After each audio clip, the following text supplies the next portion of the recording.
This conference will now be recorded. अद्य गुरुवासरः अथवा बृहस्पतिवासरः मार्गशीर्ष शुद्ध दशमी दिनांक 24 डिसेंबर 2020 माघ निदान मधुकोष्ठिका कारण शंखं चक्रं जलौकान् दधतमृतघटं चारुदोर्भिश्चतुर्भिः सूक्ष्मस्वच्छातिहृद्यां शुकपरिविलसन् मौलिमम्भोजनेत्रं कालाम्भोदोज्ज्वलाङ्गं कटितटविलसच्चारुपीताम्बराढ्यं वन्दे धन्वन्तरिं तं निखिलगतवनप्रौढदावाग्निलीलम् प्रौढदावाग्निलीलम् ब्रह्मणो हि समारब्धा मात्रेयाद्येषु पूजिताम् अस्मदाचार्यपर्यन्तां वन्दे गुरुपरम्पराम् आयुर्वेदरतं वन्दे माधवाख्यं महागुरुम् आयुर्वेदामृतं सर्वं शिष्येभ्यो यः प्रदत्तवान् द्रष्टाज्ञानी दृष्टकर्मा कृतकर्मा तथैव च अध्यापको विश्रेष्ठो महान् संशोधकस्तथा गुणैरेतैः समुदितैः यत्कार्यं प्रतनोति सः समृद्ध्यर्थं हि कार्यस्य वयं नु प्रयतामहे सरस्वत्यै नमो यस्याः प्रसादात् पुण्यकर्मभिः बुद्धिदर्पणसङ्क्रान्तं जगदध्यक्षमीक्षते आत्रेयं प्रथमं वन्दे आयुर्वेदजगद्गुरुम् आयुर्वेदामृतं सर्वं गृहीत्वा हि सुरेश्वरात् अग्निवेशादिकेभ्यो यत् प्रयच्छन्मुनि सत्तमः प्रथमं तन्त्रकर्तारम् अग्निवेशं नमाम्यहम्।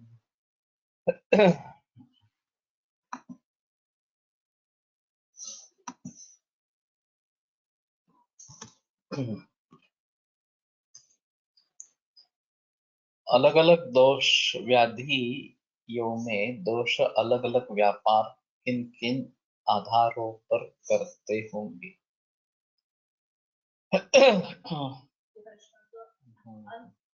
आज सांगा अलग अलग व्यापार किन किन आधारों पर। बढ़िया। तो मैंने सुझाव दिया था कि मुझे पहले ही इसके बारे में पूछे तो अच्छा हुआ कि सवाल पूछा। एकाच वेळेला जर अनेक व्याधी असतील तर नेमकं वेटेज कशाला द्यायचा हा दुसरा आणि चिकित्सेच्या संदर्भात आपण इतके प्रकार बघतो की दातांचा असं तपासून निर्माण करतो पण त्याला जर आपण औषध देत नाही तर त्याचं नेमकं काय करावं लागेल आता हे निदानाच्या संदर्भात नसल्यामुळे तो दुसरा प्रश्न जास्त योग्य आहे की खूप रोग आहेत तर नक्की वेटेज कशाला द्यायचं मी विसरलो तुम्हाला सांगतो ना।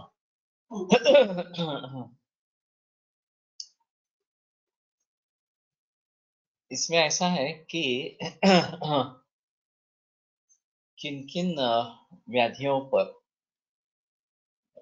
में दोष जो है वो कौन से रोग को निर्माण करेंगे। अलग अलग व्यापार किन किन आधारों पर करते हैं। एको हेतु अनेकस्य तथैकस्य एक एव हि व्याधिरेकस्य चानेको बहुना बहु। ये चरक निदान 8वें अध्याय में सूत्र है। तो एक कारण अनेक एक रोग का हेतु होता है, एक कारण अनेक रोगों का हेतु होता है। अनेक कारण एक रोग के होते हैं, अनेक कारण अनेक रोगों के हेतु होते हैं। तो ऐसी स्थिति में दोष किस ढंग से किस प्रकार के व्याधि का व्यापार शुरू करेगा ये किस पर निर्भर रहता है, ये सवाल है। तो हम थोड़ा सुलझाने की कोशिश करते हैं। एक एक हेतु को अगर हम ले लेंगे तो हेतु कोश में या अभी हमारे प्रातिपदिक कोश में एक हेतु से क्या क्या भाव निर्माण हो सकते हैं इसके बारे में पता चलता है।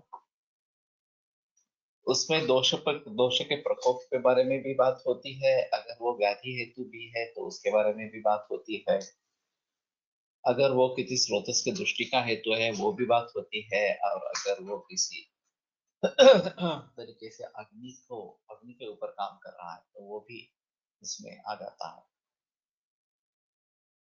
अब सवाल ये उठता है कि जब भी हम निज व्याधि की बात करते हैं तो उसमें सबसे अहम है रोल दोष का, क्योंकि वही प्रकोपित होकर कहीं अन्य जगह पे जाकर किसी दूसरे से मिलकर रोग की निर्मिति करता रहता है, ऐसा।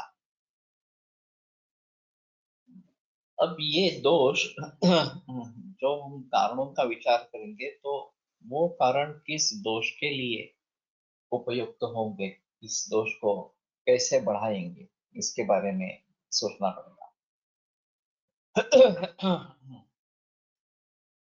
ये ज्यादा जिक्र औषध कोश या जिस्कंद कोश में नहीं हुआ था, जो हम अभी प्रातिपदिक कोश के डायग्नोस्टिक सॉफ्टवेयर में कर रहे हैं, इसके बारे में काफी जिक्र कर रहे हैं। तो हमने 3 तरीके से आउटपुट्स सोचे हैं। एक साक्षात व्याधि, ये इस कारण से जो व्याधि निर्माण होते हैं वो हेतुओं के आधार पर और लक्षणों के आधार पर कौन से व्याधि निर्माण हो सकते हैं वो वहां पर पता चलेगा। अगर वो किसी व्याधि की पूर्व रूप अवस्था है लक्षणों के आधार पर, तो उसके बारे में पूर्व रूप के जरिए उसके बारे में पता चल जाएगा। और तीसरा जो है वो दोष धातु मल के संबंध में है। जो भी शारीरादि भाव है, चाहे दोष हो, चाहे धातु हो, उपधातु हो, बल हो, वगैरह वगैरह, और अग्नि जैसे भाव, इनके ऊपर उन कारणों का क्या परिणाम होता है, उन कारणों से कौन से शारीरिक भाव बिगड़ सकते हैं। तो इसमें फिर भी अहम मुद्दा दोष का रहेगा, लेकिन यहाँ पे जिक्र होगा वो केवल दोष का नहीं होगा, धातु, उपधातु, मल, अग्नि, इन सभी के बारे में विचार विमर्श वहां पे होता होगा। और एक कारण को लेकर कौन कौन से भाव बिगड़ने वाले हैं ये पता चलेगा। अब मरीज में जो भी कारण पाए जाएंगे वो सभी उसमें इंटर हो जाएंगे और उनका क्रॉस सेक्शन लिया जाएगा कि इनमें कॉमन कार्य कौन से है। इस प्रकार से जैसे हम लक्षणों में भी क्रॉस सेक्शन ले लेंगे कि ये सभी लक्षण किस व्याधि में कॉमन इस प्रकार के है, तो संभवतः वो व्याधि होने की संभावना ज्यादा ज्यादा इस प्रकार की होगी। उसी प्रकार सभी कारण जिस रोग में होंगे वो होने की संभावना ज्यादा होगी। अब ये जो दोष प्रकोप या कुछ इसमें प्रतीत हो रहा है वो बाकी सामग्री कैसी है इसके आधार पर किस रोग को निर्माण करेगा ये निर्भर होता है। और उसमें एक अहम मुद्दा आनुवंशिकता का है। सभी कारण समान है, फिर भी आनुवंशिकता किसी रोग की है तो वो रोग होने के चांसेस ज्यादा रहेंगे। अगर कैंसर की आनुवंशिकता है तो कैंसर होने की संभावना ज्यादा रहेगी, अगर हृदरोग की आनुवंशिकता है तो हृदरोग होने की संभावना रहेगी, अम्ल पित्त की आनुवंशिकता है तो अम्ल पित्त निर्माण होने की क्षमता इसमें ज्यादा रहेगी। पूर्वोत्पन्न व्याधि क्या है ये भी एक अहम चीज है। अगर पहले वाला अम्ल पित्त है और दोष सप्रेस इस प्रकार से हो गए और फिर उन्होंने दूसरा कुछ मार्ग ढूंढ लिया और उपद्रव उसका निर्माण हो गया इस प्रकार से, तो मूलभूत जो व्याधि है उसके जो दोष है वो अगर उपब्रूहित हो जाता है, उनको कुछ तरीके से बल मिलता है, तो उस व्याधि का जो उपद्रव है वो निर्माण करने की क्षमता उसमें रहेगी। जैसे कि प्रतिष्ठा है और दोषों का शमन नहीं हुआ बल्कि उसको और बल मिल गया तो प्रतिष्ठा के का साथ कास, फिर उसके साथ श्वास, राजयक्ष्मा, इस प्रकार की संप्राप्ति हो सकती है। तो हमें उसके बारे में थोड़ा सजग होना पड़ेगा। और बाकी जो कारण है वो किस रोग की तरफ उसको लेके जाने वाले हैं, वो भी एक महत्वपूर्ण चीज है। इसलिए हम क्रॉस सेक्शन लेना चाहते हैं। जितने भी कारण मरीज में उपस्थित होंगे वो सभी उसमें भरे जाएंगे, और उन कारणों में जो कॉमन होगा, चाहे व्याधि हो, चाहे दोष हो, दो धातु हो, उपधातु हो, जो भी है, वो जो कॉमन होगा वो बनने की संभावना ज्यादा बढ़ेगी, ऐसा है। तो फिर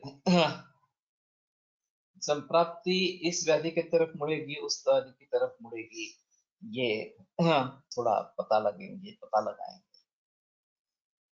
और फिलहाल तो ये रिट्रोस्पेक्टिव एंगल से चलता रहेगा कि मरीज में ये व्याधि निर्माण हुआ है, चाहे हम किसी दूसरे तरीके से उस व्याधि के नतीजे पर पहुंचे हैं, और रिट्रोस्पेक्टिवली ये कारण है, ये लक्षण है, इसलिए ये व्याधि निर्माण हुआ। इस प्रकार से हम समझ सकते हैं। बात आती है जब हमें प्रेडिक्शन करना है उस समय। तो जिन रोगियों में व्याधि निश्चित है कि यही व्याधि है, उनमें ये देखकर कि इस प्रकार के कारण हुए थे, इस प्रकार के लक्षण दिख रहे थे, और इसलिए ये व्याधि हमने निश्चय इसका कर लिया, ये व्याधि निर्माण हो गया इस प्रकार से। इथे फक्त एकच शंका आहे की एखादं मूलस्थान अव्वलच आहे हे कसं ओळखायचं पूर्वीपासून? तो आघात की हिस्ट्री अगर होती है कि मूलस्थान का अबलत्व ये कारण होता है, और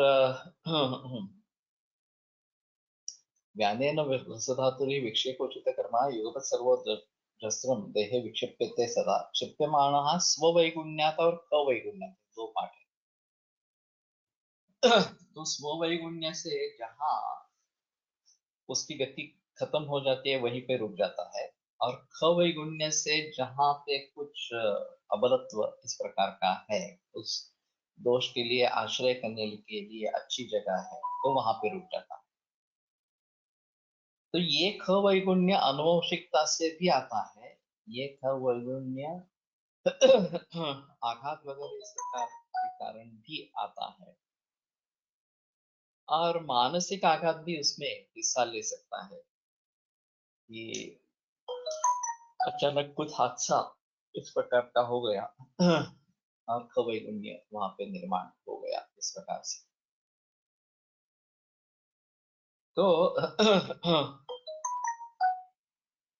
कुपितानां हि दोषाणां शरीरे परिधावतां यत्र संगत खवैगुण्यात् व्याधिस्तत्र उपजायते। यहाँ तो स्पष्ट रूप में खवैगुण्य का ही निर्देश इस प्रकार का किया गया है। तो उसके बारे में थोड़ा सोच सकते हैं। पूर्वोत्पन्न जो व्याधि है उसके आधार पर भी खवैगुण्य ढूंढ सकते हैं कि ये कुष्ठ व्याधि पूर्व पहले हुआ हो चुका है इस प्रकार से, या प्रमेय हो चुका है इस प्रकार। तो ये दोष अबल इस प्रकार से रहेंगे, ये दोष दुष्ट रहेंगे, और फिर उन दोषों को लेकर व्याधि बनने की, दूसरा व्याधि बनने की संभावना ज्यादा इस प्रकार की रहेगी। अब जब अनभिव्यक्त लक्षण व्याधि है, ज्यादा स्पष्ट रूप से नहीं दिख रहा है या संदेह है इसके बारे में, तो एक तो इनका कहना है कि उपशय अनुपशय इनके द्वारा परीक्षा करें।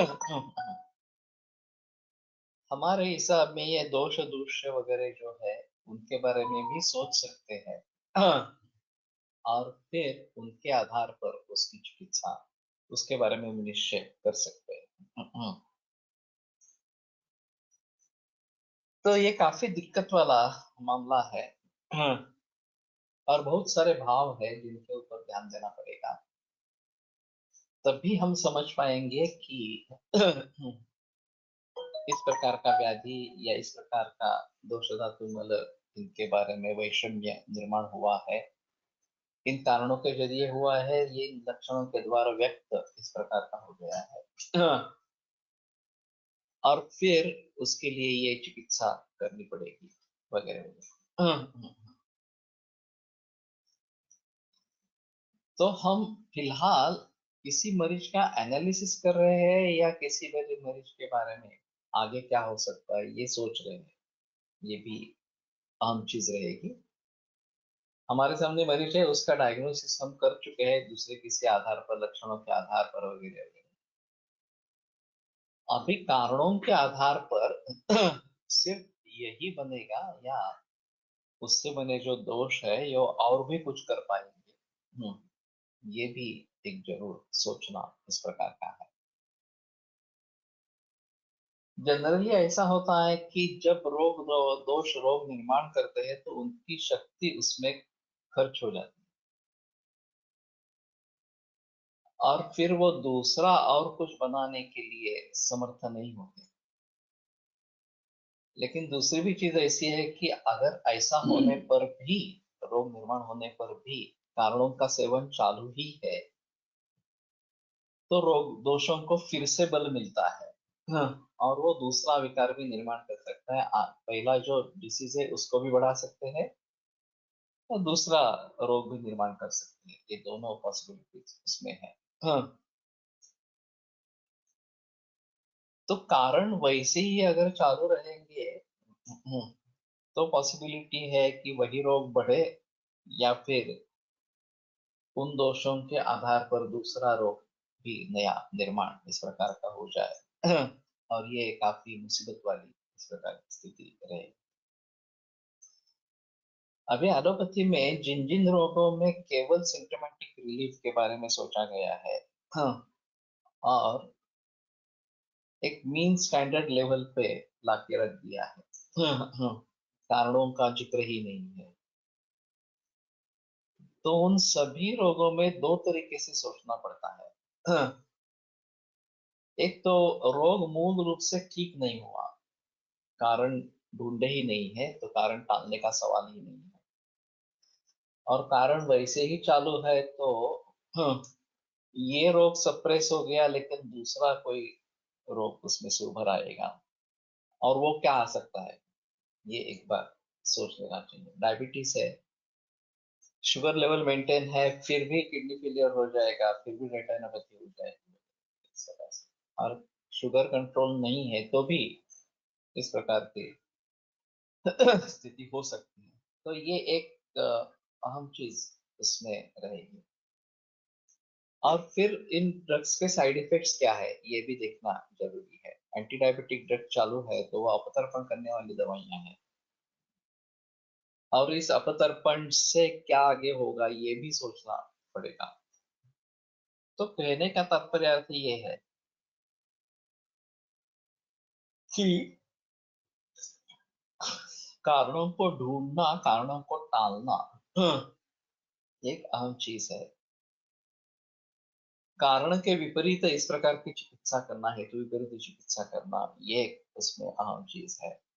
और उसके आधार पर आगे क्या हो सकेगा इसके बारे में सोचना, प्रेडिक्शन करना, ये भी बहुत महत्वपूर्ण चीज है।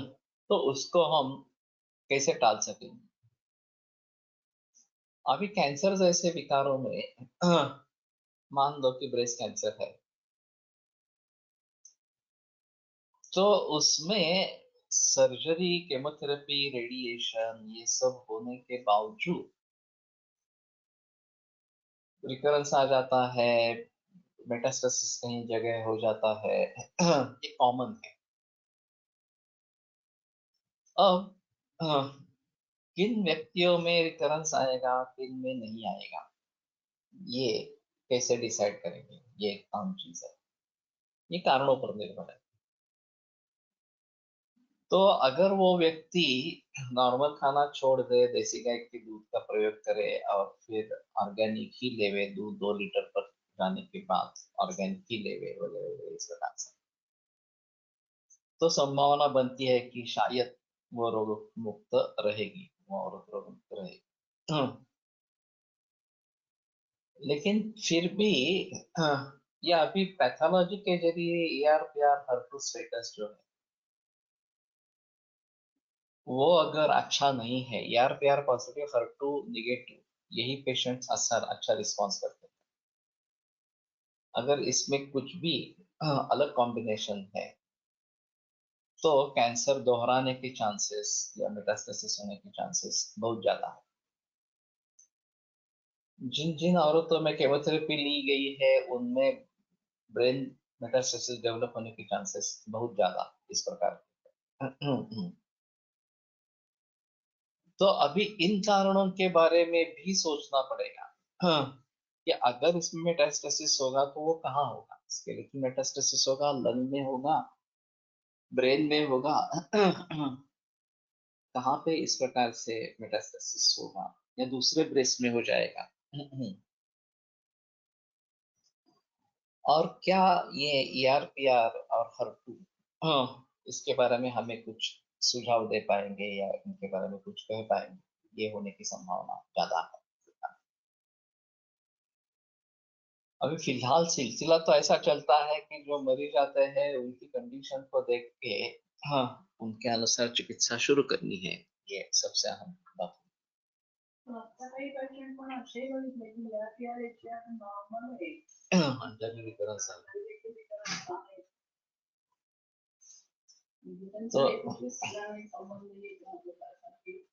तो पूर्वगायीशी असते त्याऐवजी बरीच कारण त्याच्यात आपण असं सांगू शकतो का की नॉर्मल बऱ्यापैकी दिवस राहू शकते. अवघड है समझा। और इसमें मानस भावों का भी एक अहम रोल है कि मानसिक स्थिति कैसी है, पॉजिटिव है, नेगेटिव है, डिप्रेस्ड है, क्या है इस प्रकार से।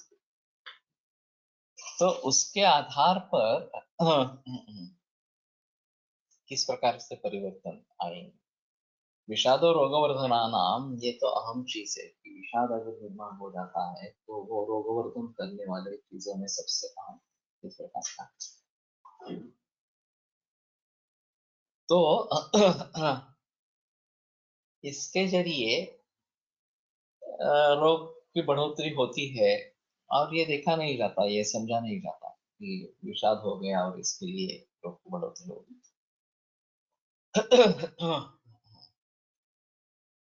तो ये काफी टेढ़ा मामला है, काफी डिफिकल्ट है समझने में। फिर भी हमें कोशिश तो करते रहनी चाहिए और जितने भी परीक्षण भाव है उन सभी भावों का जहां हो सके वहां तक परीक्षा उनकी करते रहे, तो हमारे से कुछ छूट न जाए। ये बात हमने ध्यान में दी ही नहीं इस प्रकार से। जबकि हम इतनी गहराई में जाकर केस टेकिंग करते हैं तो भी हमसे कुछ बातें छूट सकती है, तो जो केस टेकिंग करते ही नहीं है उनके बारे में क्या कहना। तो कोई भी बात छूट न जाए इसके लिए जितना प्रोफार्मा अच्छा रहेगा और अच्छी तरीके से फिलअप किया जाएगा। सिर्फ प्रोफार्मा अच्छा होना जरूरी नहीं या होने से काम नहीं चलेगा, वो उसी तरीके से भरना भी चाहिए। हम इस केस को समझ रहे हैं ऐसा समझकर भरना चाहिए। मुझे ये केस ट्रीट करनी है और मुझसे कोई भी मुद्दा छूट न जाए, इसके बारे में थोड़ा देखना है। तो इतने सारे आधार है दोष से व्याधि किस प्रकार का निर्माण होगा ये देखने के लिए, और सभी का भली भांति अगर प्रयोग होता है, सभी के बारे में भली भांति जानकारी होती है तो ही शायद कुछ बात बनती है कि हम अच्छे तरीके से रुग्ण को समझ पाएंगे और फिर अच्छे तरीके से उसकी ट्रीटमेंट इस प्रकार से होगी। तो जैसे मैंने कहा कि ये काफी मुश्किल इस प्रकार का काम है। फिर भी अभी कंप्यूटर के जरिए जो आर्टिफिशियल इंटेलिजेंस की बात करेंगे तो शायद उसमें कुछ थोड़ी सुविधा होगी और हम थोड़ा आसानी से इन सभी भावों को देख पाएंगे। इसके लिए उसका भलीभांति प्रयोग होना चाहिए। डायग्नोस्टिक सॉफ्टवेयर में यही एक अहम चीज है। ये काफी मुश्किल है डायग्नोस्टिक सॉफ्टवेयर बनाना, क्योंकि बहुत सारे वेरिएबल्स हैं और उन सभी वेरिएबल्स को ध्यान में रखते हुए, सभी पॉसिबिलिटीज को ध्यान में रखते हुए क्या होने की संभावना है ये सोचना है, क्या हुआ है ये सोचना है, और क्या होने वाला है ये भी सोचना है इस प्रकार से। तो मेरे ख्याल में अभी मैंने काफी इसका उत्तर दिया है। 2 सवाल इसने भी पूछे तो क्या है? मी एक असा प्रश्न विचारत होते की वेगवेगळे रोग घेऊन पेशंट येतो तर हाँ। वेटेज कसं कसं देत जायचं? अगर मरीज अलग अलग रोग लेके आता है, बहुत सारे रोग एक समय में मौजूद इस प्रकार के हैं। अभी एलोपैथी में क्या करते हैं कि known case of diabetes mellitus for so many years on treatment, known case of hypertension so many years on treatment, और फिर अभी की कंडीशन क्या है, अभी पैरालिसिस हो गया है, अभी कैंसर हो गया है, अभी और कुछ हो गया है वगैरह वगैरह इस प्रकार से। वहां पे वो सोच लेते हैं कि हाँ ठीक है, डायबिटीज है उसकी दवा चालू है वो कंट्रोल में, हाइपरटेंशन है उसकी दवा चालू है वो कंट्रोल में, सिर्फ ये बैकग्राउंड में रखना है। अभी फिलहाल कंडीशन क्या है, अभी स्ट्रोक हुआ है उसकी चिकित्सा करनी है, उसके लिए एमआरआई करो, क्लॉट है क्या देखो वगैरह वगैरह इस प्रकार से।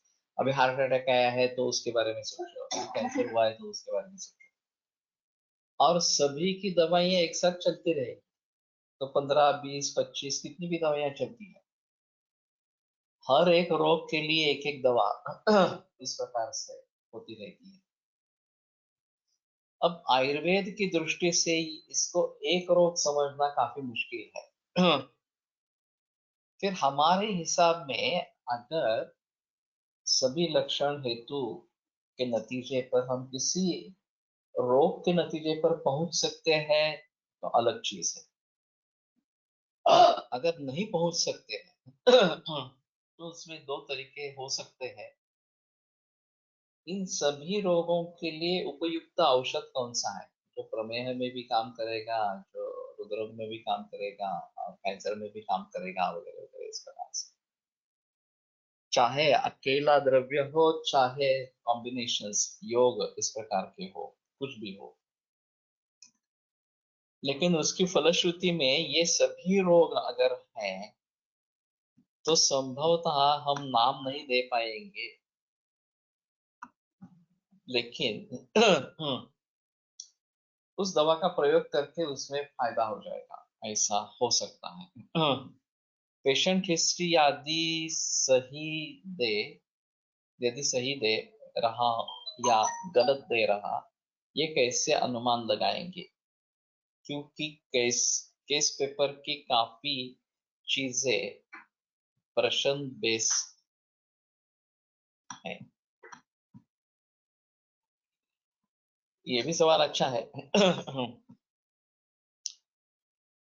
ये हमें जांच करनी चाहिए कि सही मायने में उत्तर दे रहा है या नहीं दे रहा है, कुछ छिपा रहा है इस प्रकार से। खास करके कोई मर्द आया है, उसके साथ उसकी माँ है, उसका पिता है, ये स्मोकिंग कर रहा है लेकिन बताना चाहिए नहीं चाहता माँ और बाप की बात सामने, इस प्रकार से। तो सही उत्तर दे रहा है नहीं दे रहा है ये पता नहीं चलता इसके बारे में, ऐसी स्थिति हो सकती है। कदाचित ऐसा होता है वो बाद में बताता है वो बाहर जाने के बाद, और कदाचित नहीं भी बताता है इस प्रकार से, और उसको सामने से पूछेंगे तो नहीं बताएगा क्योंकि डर है उसको इस प्रकार। तो केवल केस पेपर के आधार पर भी निदान नहीं होगा। केस पेपर एक बेस बन जाएगा, आपको खुद परीक्षा करनी है मरीज की। और आप किस तरीके से करते हैं वो एक अलग चीज है। नाड़ी परीक्षा से देखते हैं, उधर परीक्षण करते हैं दातार गुरु जी के हिसाब से, ब्रीदिंग पैटर्न वगैरह ये सब देखते हैं, वहाँ कुछ कफ है वगैरह वगैरह, मुंह खोल कर देखते हैं अंदर कुछ है इस प्रकार। और फिर सारता परीक्षण भी थोड़ा सा होना जरूरी है। शुष्क स्पीड वगैरह इस प्रकार की है जो कृशता है, स्थूलता है, वर्णक में परिवर्तन इस प्रकार का है। तो जो भी भाव हम नोट कर सकते हैं पेशेंट के बताने के बगैर, वो भी देखनी चाहिए।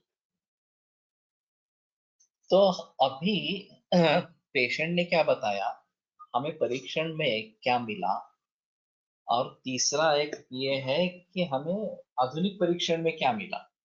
जो भी रक्त की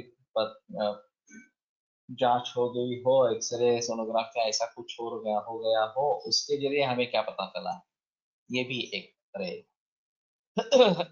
अब इन तीनों को साथ में लेंगे तो शायद हम अच्छे नतीजे पर पहुंचे कि ये होने की संभावना इसमें सबसे ज्यादा इस प्रकार की है।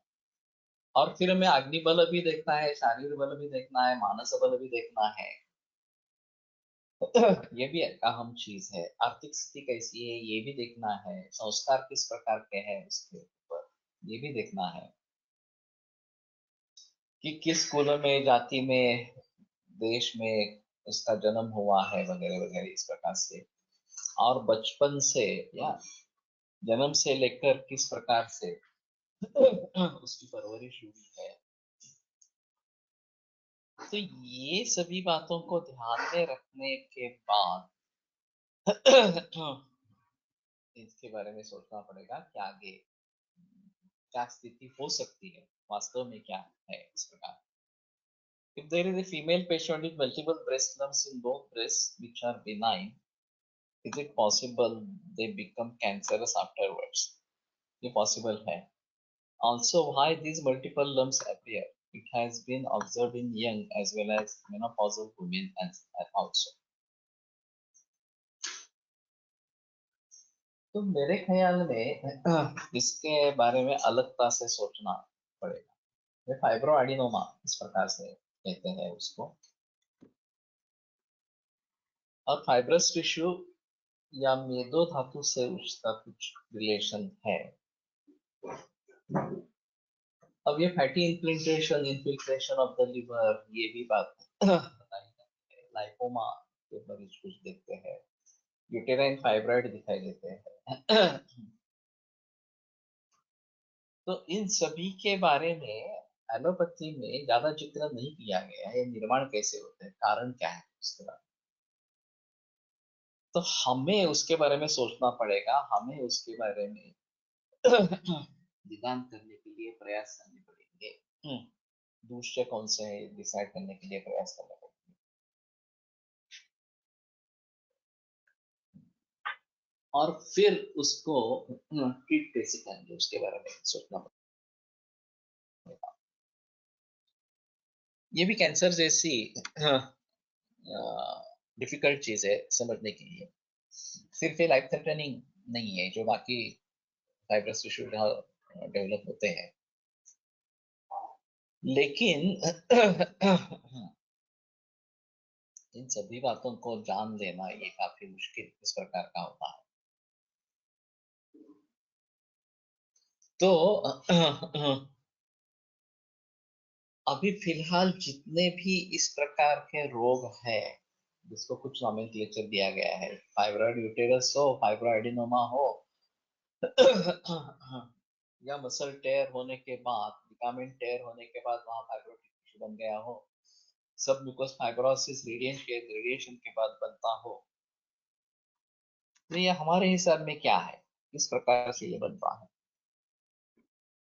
और उसको रिवर्ट करने के लिए क्या करना चाहिए। तो ये काफी मुश्किल होता है इस तरीके से इन सभी के बारे में समझना। लेकिन ठीक है जितने भी इस प्रकार के रोग है तो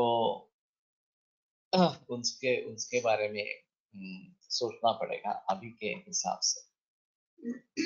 As patients are unaware of clinical significance of history, they are having concern for present complaints only and very casual approach to questions regarding history. ये भी सही है. और दूसरी चीज इसमें ऐसी है कि वो किस कारण के लिए हमारे पास आए हैं, ये भी एक अहम चीज रहती है. अगर उसका कंसर्न प्रेजेंट बीमारी है और वो शायद कुछ अलग ही हो सकती है, हमारे पास सीरियस रोग के लिए आई ही नहीं है, या उनके मन में सीरियस रोग के लिए एलोपैथी की ट्रीटमेंट चल रही है, उसके बारे में हमें कुछ नहीं करना है. या डायबिटीज के लिए दवा चल रही है, उसके बारे में सोचना नहीं है. क्या करना है उसके बारे में सोच, वो कंट्रोल है, शुगर कंट्रोल है, तो वो डिसीज कंट्रोल है. मैं अभी ये मुझे तकलीफ हो रही है इसलिए आ रहा हूँ, बस वो आप दुरुस्त करें, बाकी के लिए मैं कर रहा हूँ इस प्रकार से. तो ये बात सही है. और फिर कुछ लोग इरिटेट भी हो जाते हैं, कितने सवाल पूछते हो, क्यों पूछते हो इतना, ये सब लेकर क्या करना है तुम्हें वगैरह, इस प्रकार से भी होता है. कुछ लोग प्रशंसा भी करते हैं, आज तक किसी ने इतना बढ़िया केस टेकिंग नहीं किया, मुझे समझने की कोशिश नहीं की, ऐसा भी बताने वाले लोग होते हैं. और दोनों तरीके के वैद्य भी है. खड़ी वाले वैद्य एक दिन में 300-400 पेशेंट भी देखते थे. और देखना यानी कि क्या, पेशेंट आपके सामने बैठेगा, लक्षण बताएगा तो इनकी ट्रीटमेंट चालू हो जाएगी वहीं से लिखना, और 1 या 2 मिनट में पेशेंट का काम हो गया, दूसरा पेशेंट इस प्रकार से ऐसे भी करने वाले हैं. और नानल शास्त्री भी जो है इस प्रकार के 2 घंटे तक की हिस्ट्री लेते रहेंगे इस प्रकार से, फिर परीक्षा करेंगे और फिर औषध लिखेंगे. दोनों तरीके के त्याच्यामध्ये वेगळे. एक असं आहे की समजा सर्दी करताच पेशंट तुमच्याकडे आलाय, तर ती जी बॅड हिस्ट्री समजा त्याची आता कोरोनापासून इतर काही ज्याचं लहानपणापासून त्याची काही तर औषधाला जाताना ग्रेडेशन काय करता येईल? हाँ, नहीं बता सकते. अभी जिस चीज के लिए देना है दवा, जो जो वो चाहता है, उसको तकलीफ क्या है वो देखना जरूरी है. जो जिस कारण के लिए वो आया है, चाहे संधि वेदना इस प्रकार की है और वो छुटकारा पाना चाहता है, और हम नोट करते हैं कि अरे तुम्हारा लीवर बढ़ गया है, वो ज्यादा महत्वपूर्ण है, उसमें सूजन है, तो उसको पहले कुछ करना चाहिए. उसको मालूम ही नहीं है कि हाइपरट्रॉफी है लीवर की, हिपेटोमेगाली है, और उसमें अग्निमांद्य है, तो मालूम नहीं है. हाँ ठीक है, लेकिन मुझे दर्द अभी घुटनों का दर्द है, वो पहले दूर करो इस प्रकार से. तो उसमें पेशेंट को समझाना एक अहम चीज रहेगी. और फिर उसके बारे में थोड़ा सोच सकेंगे कि किसकी ट्रीटमेंट पहिली करनी आहे, किसको महत्व देना है. गायींना हार्मोन इंजेक्शन दिलेले असते ते स्तन्य व स्रोतसाची ऍक्टिव्हिटी अनैसर्गिक पद्धतीने वाढवून दृष्टी जास्त मिळवले जाते, दूध जास्त मिळवले जाते. याचा परिणाम मानवी स्तन्य वह स्रोतसावर होत असावा. पॉसिबल. ब्रेस्ट कैंसर की संख्या अलार्मिंगली बढ़ रही है, और किसी ने ये एस्टेब्लिश करने का प्रयास नहीं किया. जैसे जर्सी गाय के दूध से जुवेनाइल डायबिटीज होता है ये सिद्ध हो गया, ऑटिज्म होता है ये सिद्ध हो गया, कैंसर होता है ये सिद्ध हो गया, लेकिन पिक्यूलियरली ब्रेस्ट कैंसर इससे बढ़ा है, इस प्रकार का कोई अभी तक रिसर्च सामने नहीं आया है.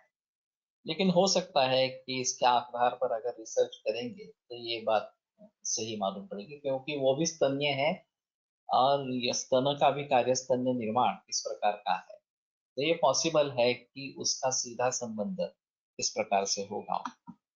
टेलीमेडिसिन को कैसे समझे? आजकल patient ask it very frequently.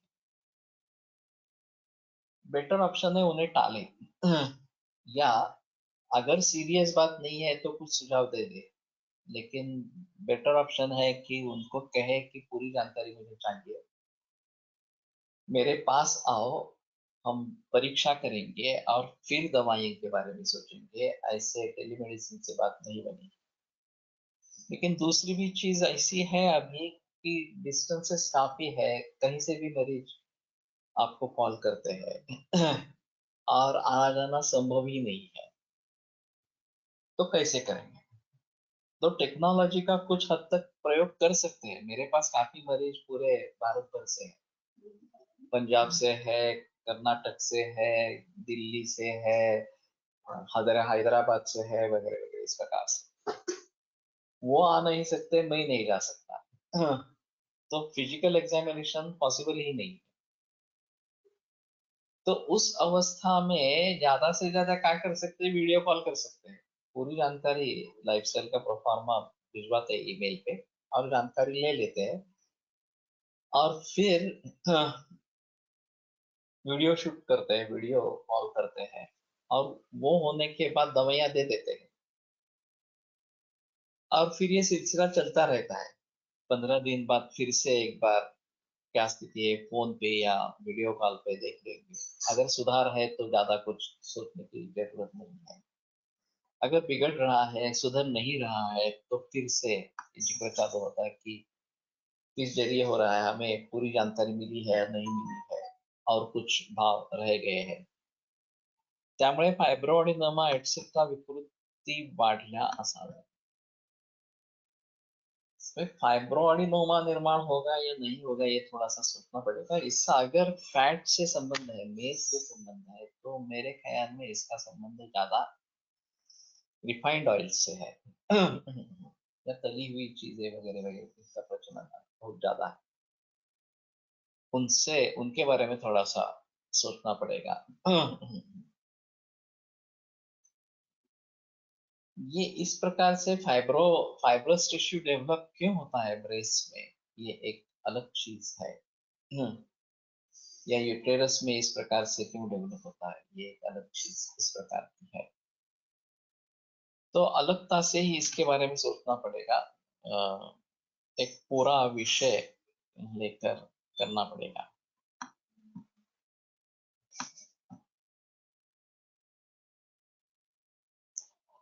अनुवंशिक आणि मानसिक कारणाला आलेले अवैगुण्य काही काळाने जाते का? जा सकता है। अनुवंशिक से तो नहीं जाएगा, मानसिक कारण अगर ठीक हो जाएंगे तो जा सकता है।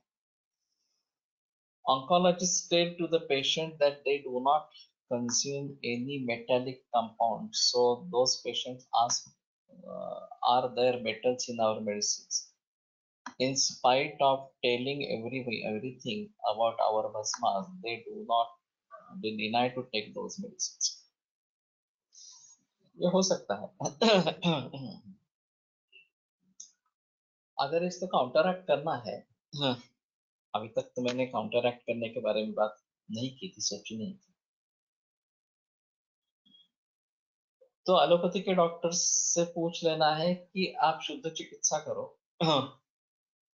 कोई भी ड्रग ऐसा नहीं देना कि जिसके साइड इफेक्ट्स है, फिर आपको जो देना है वो दे दो, हमें कोई इतराज नहीं है। इस प्रकार पेशेंट डॉक्टर को होता है। जैसे ये आयुर्वेद के बारे में सोचते हैं, हाँ मेटेलिक है तो ये दुष्परिणाम करेगा वगैरह, हेवी मेटल से दुष्परिणाम करेगा, तो ठीक है हमारी दुष्परिणाम वाली दवा है, हमारी दवा मत लो।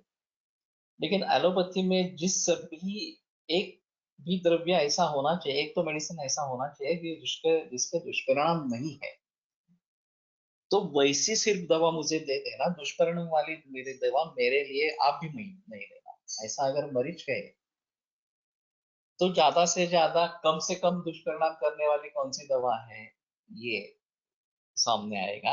ये थोड़ा सा उसका मेटल असलेली अनेक एलोपैथिक औषधे आहेत तो उनके बारे में ढूंढो और उस प्रकार का अगर वो मेडिसिन प्रयोग कर रहा है तो उसको सजग करो उसके बारे में। मेरे ख्याल में कुछ बरस तक ये सिलसिला चलता रहेगा। हम कितनी भी कोशिश करें इसका आसानी से हल नहीं होगा।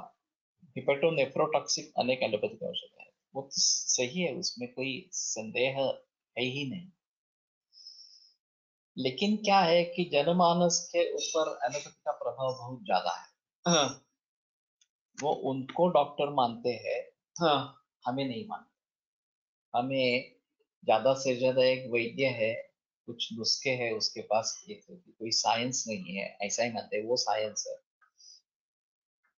और फिर उसके जरिए ये सब बातें होती रहती है। और एलोपैथी में अभी ऐसा हुआ है कि वो समझ चुके हैं ये हमें प्रॉब्लम क्रिएट करने वाले हैं, ये वाले लोग हमारे लिए कॉम्पिटिटर्स बन जाएंगे। उसमें अभी उनको उनके मन में कोई संदेह नहीं रहा। तो मूले कुठार नए ने न्याय से पहले ही उसको खत्म कर दे कि आयुर्वेद उभर ही नहीं आए ऊपर, तो ज्यादा इस प्रकार का अच्छा होगा। ये अब भाई उनका प्रिंसिपल है, उनकी चाल है इस प्रकार से। और मरीज भी उनके बहकावे में आते रहते हैं, ऐसा है थोड़ा सा। तो उसमें यही सिर्फ बताना कि ठीक है, अब वो छोड़ दो, दवाइयों की बात छोड़ दो, लाइफस्टाइल चेंज करने में आपको क्या दिक्कत है, आहार चेंज करने में आपको क्या दिक्कत है, वो तो शुरू करो। और उससे अगर फायदा होता है तो फिर आयुर्वेद दवा लेने के बारे में सोचो। इस प्रकार से लोग मुझे भी पूछते हैं कि आप मेटालिक दवा नहीं लेना। तो मैं कहता हूँ जो देना है वो मैं दे दूंगा, मैं ऐसा नहीं कहूंगा कि मेटालिक दवा नहीं दूंगा। इस प्रकार से आपको किसी भी प्रकार का दुष्परिणाम नहीं होना है, ये मैं कोशिश करूंगा। तो ट्रस्टेड मेडिसिन ले लेना और 6x बनाना। जब भी सभी जो हेवी मेटल्स वाली मेडिसिन है वो 6x बनाना। तो 6x बनाने से वो लाख गुना उसमें शर्करा शर्करा आ जाती है। और फिर ये कोई उसकी टॉक्सिसिटी होने की संभावना ही नहीं रहती। तो हमें उसके बारे में थोड़ा सावध रहना चाहिए। वनस्पति द्रवा इस्तेमाल करने में भी अगर पानी के पोल्यूशन के जरिए, जमीन के पोल्यूशन के जरिए उसमें हेवी मेटल्स आ जाते हैं तो उसके बारे में क्या करेंगे। अभी तक जो सिलसिला चल रहा है वो केवल लेड के बारे में सिलसिला चल रहा है, बाकी किसी हेवी मेटल के बारे में सिलसिला नहीं चला। मर्क्यूरी हो या सोना हो, इस प्रकार का सिलसिला चल रहा है वो लेड के बारे में ही चल रहा है ज्यादातर। उसका परीक्षण भी होता है वगैरह। लेकिन इसमें ये बात ध्यान में लेना जरूरी है कि मर्क्यूरी हमारे औषधों में है। और देखो CFL, ये जो बल्ब बीच में निकले थे उसमें मर्क्यूरी का प्रयोग था, इस्तेमाल था। तो उसके जरिए जो भी मर्क्यूरी पानी में जमीन में घुस गया हो और हमारे पेड़ पौधों से निकल रहा हो, या लेड एसिड बैटरीज है, हाँ, उनके जरिए लेड निकल रहा हो, वो पानी में मिट्टी में मिल गया हो, तो उसको कैसे हम रोक पाएंगे। तो ये पॉसिबल ही नहीं है। तो लोगों को बताते रहना। और आयुर्वेदिक शास्त्र एक फिलॉसफी है, ये सिर्फ मेडिसिन ऐसी स्थिति नहीं है, उसकी एक अलग डायग्नोस्टिक सिस्टम है।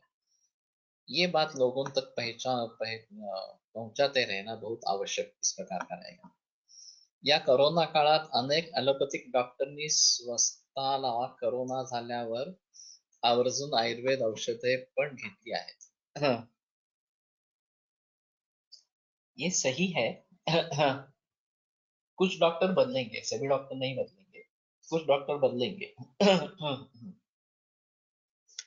और उनके बदलने पर ये विरोध थोड़ा कम होगा, ऐसी स्थिति रहेगी. समाज भी बदल रहा है, ये भी सही है. आयुष काढ़ा के जरिए कुछ लोगों को नुकसान हुआ है, पित्त की वृद्धि हुई है, कुछ तकलीफ हुई है, लेकिन आम तौर पर लोगों ने उसका फायदा उठाया है और लोगों की भावना है कि उनसे वो बच गए हैं. अन्य देश और भारत में अंतर क्या हुआ? एक तो हमारी इम्यूनिटी अन्य देशों के लोगों की अपेक्षा से ज्यादा अच्छी है, क्योंकि हम इतने सारे माइक्रो ऑर्गेनिजम्स का मुकाबला करते रहते हैं हमारी पूरी जिंदगी में. उतनी तो उनको आदत है ही नहीं, विदेश वालों को आदत है ही नहीं, तो उनकी इम्यूनिटी इस दृष्टि से डाउन है. दूसरा, ये आयुष काढ़ा का प्रचलन चला और जो भी गंडूश वगैरह इस प्रकार से करने थे, धूमपान लोगों ने किया, घर में धूपन किया वगैरह वगैरह, इन सभी के अच्छे परिणाम तो आए हैं. और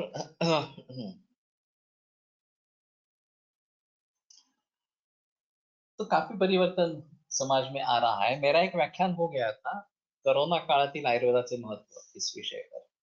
मालेगांव की कोई संस्था है, काफी 65,000 स्टूडेंट्स है, 1,500 स्टाफ है वगैरह वगैरह. तो इन्होंने मुझे ऑनलाइन लेक्चर के लिए विषय दिया था, तो विषय देखकर ही चौंक गया है. लेकिन इंट्रोडक्शन में कहा गया कि बहुत सारे लोगों ने जीवन शैली में परिवर्तन लाया, बहुत सारे लोगों ने ये आयुष काढ़ा वगैरह ले लिया, काफी हद तक आयुर्वेदिक औषधों का प्रयोग किया गया जो सीरियस पेशेंट थे और उनके अच्छे नतीजे निकल आए. तो इसके जरिए लोग अभी सोच रहे हैं कि हाँ, आयुर्वेद कुछ है, कि ये केवल तोड़गे इस प्रकार का नुस्खे इस प्रकार का नहीं है, इसमें कुछ दम है इस प्रकार. तो धीरे धीरे ये माहौल बदलेगा, लेकिन यही मौका है हम इम्यूनिटी के बारे में ज्यादा से ज्यादा बोलें. हमने इसके लिए आयुर्योग गुरुकुल आरंभ किया, वेबसाइट आरंभ की, लेकिन फिर भी अभी लोग इसी भीति के माहौल में है. वो कुछ सुनने के लिए देखने के लिए तैयार नहीं. तो मूल रूप से जाकर अगर हम समाज को बोधित करते रहेंगे कि केवल वैक्सीनेशन के बारे में सोचना वगैरह वगैरह ये गलत चीज है, इम्यूनिटी बढ़ाना यही सबसे अच्छी चीज है. अब ये ब्रिटेन वगैरह में जो नया प्रादुर्भाव हुआ है वो अलग कोरोना है, दूसरी स्पेसीज है, ऐसा कहना है. तो ये वैक्सीनेशन का क्या मतलब रहेगा फिर? इस प्रकार कोरोना अगर रूप बदल देगा, जो वैक्सीनेशन हम ले लेंगे उसका क्या फायदा है इस प्रकार से? तो सबसे अहम चीज है हमारी खुद की प्रतिकार क्षमता, और वो हमारे रहन सहन, खाने पीने, हमारे व्यायाम वगैरह के ऊपर निर्भर है. तो वही सबसे अहम मुद्दा है, ये लोगों तक पहुंचाते रहना. और जो भी मरीज आते रहते हैं उनकी चिकित्सा करते रहना. कुछ मरीज इस प्रकार से होंगे, वो बताएंगे नहीं नहीं आप इम्यूनिटी वर्क करते हैं तो आप मत ले लो. तो उनसे ये कहना कि ठीक है, आप उनकी भी दवा मत ले लो, जिस किसी ड्रग के साइड इफेक्ट्स है वो भी मत लेना, हमसे मत लेना, वो भी मत लेना, सिर्फ लाइफस्टाइल और खाने पीने के बारे में सुनो. मानेंगे नहीं वो. लेकिन कुछ विचार तो शुरू हो जाएगा कि इस प्रकार से करने से वो बिना सोच समझ के तुम वो खा रहे हो या दवाइयां ले रहे हो, बिना सोच समझ के तुम पेस्टिसाइड्स वाला खाना खा रहे हो, तो वो तो टालो. उसमें क्या दिक्कत है? वो में आयुर्वेद भी नहीं है, एलोपैथी भी नहीं है, कुछ भी नहीं है.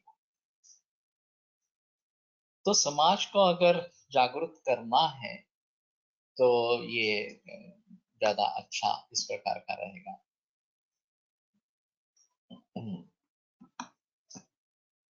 not related to today's topic, but if anybody is using Saptavarti soft gel capsule of various gurtas available by Sahasrayog Private Limited, Hyderabad based company.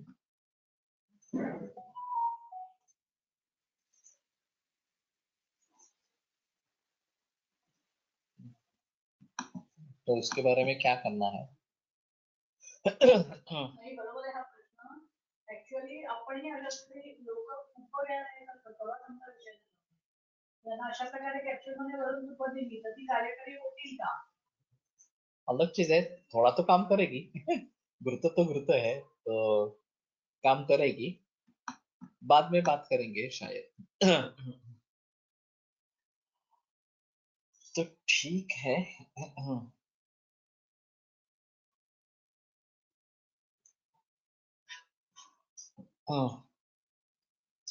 यन्मते व्याधि जन्म संप्राप्ति तन्मते व्याध्युत्पत्ति हेतु निदानमिति लक्षण.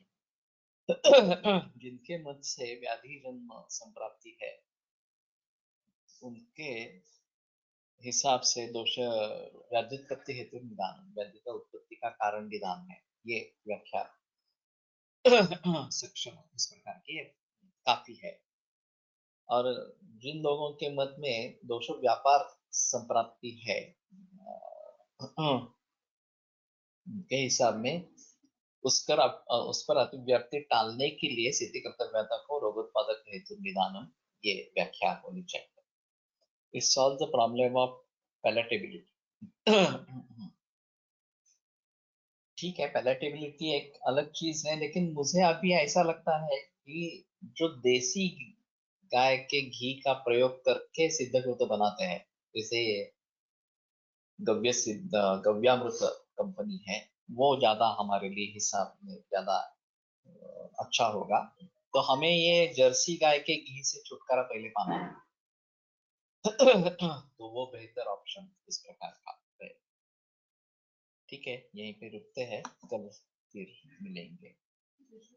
आयुर्वेद प्रकांडो निगदित शल्यतंत्र प्रधानः शिष्येभ्यः शाश्वतोऽयं निखिल जनकृपा व्याप्त चित्तेन येन आयुर्वेदस्य वाञ्छन् पुनरपि भुवने ताञ्च सुष्ठु प्रतिष्ठां श्रेष्ठं धन्वन्तरिं प्रणमति च सदा वैद्यवर्गो हि नूनम् विरम्यते व्याख्यानव्यापारात्. श्वः पुनरपि मिलिष्यामः. तुम्ही फिरायला जाणार का? हो, थोड्या वेळाने जाणार.